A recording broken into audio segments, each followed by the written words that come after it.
Welcome to Local Edition on Time Warner Cable. I'm Steve Swatt with the Sacramento Report. In the next few minutes, we're going to talk about California's drought and the possibility of a water bond on the ballot this year. My guest this segment is Steve Fox, a member of the State Assembly representing the Antelope Valley. Thanks very much for being with us. My pleasure, and I share your concern. This is the third year of a drought, the worst in 100 years. I think we have to take this very seriously.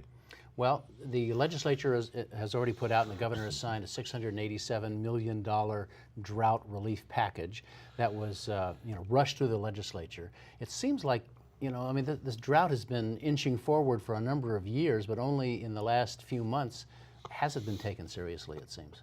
Well, you're right about the $687 million, but on top of it, I've sent a letter to the governor requesting $63 million go to my district in shovel-ready projects that we already have in the hopper. Wells, pipelines. The whole goal is not only, I want the jobs created locally. The governor has a whole different concept of doing 2 pipelines up north. The problem is that would be $67 million. And the problem with that is 25 of it would be for jobs up there.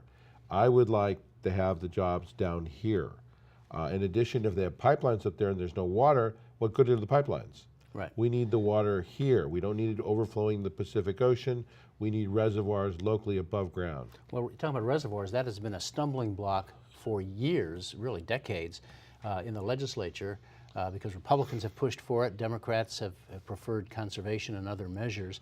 And is this, though, the year you think finally there's an agreement on some above ground water storage? Well, the answer is yes, and the answer is both. We all have to do our part. It's like World War II.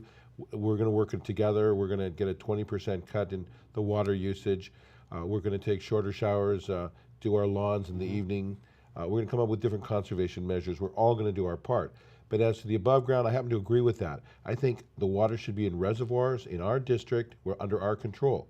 Instead of losing the water going to the Pacific Ocean, I'd like to keep the water with us so that when we need it, it's there. Well, you're talking about above ground reservoir in your district, but right now the proposals that are going through the Capitol are for perhaps two reservoirs, one in Northern California and one in Central California. I understand, but we're still negotiating. There's about 10 different projects or 10 different options. They're looking at about a $7 billion bond is what they're negotiating. So we haven't really finalized what it is. We're arguing over how much will end up being in capturing water, whether aquifers, watersheds, reservoirs. We're looking at what we're going to do. So we're negotiating. I favor the above ground, or at least the water storage, not leaving it all up north. Right now, we're not getting the water from up north. In fact, the water we banked in 2013 is not coming to us. Here we own it, we paid for it, and we're not getting it. For the first time, we're not getting the northern water. And I think that's a wake-up call. We've got to keep the water locally, under our control, so we have a situation like this, we will be able to do something about it. One other issue in the time we have left, the Department of Water and Power in Los Angeles recently has closed like half of its wells in the San Fernando Basin, a huge underground aquifer, because the water's contaminated. There's arsenic, and a number of the wells are contaminated. Another number of the underground areas for water have had cement fillage where about half of them are no good.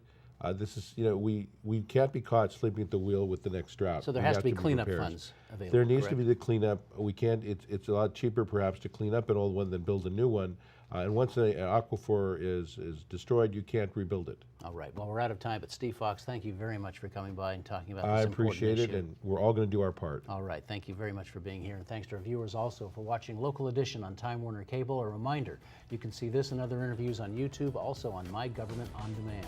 I'm Steve Swatt. Have a great day. I mean, what was the number?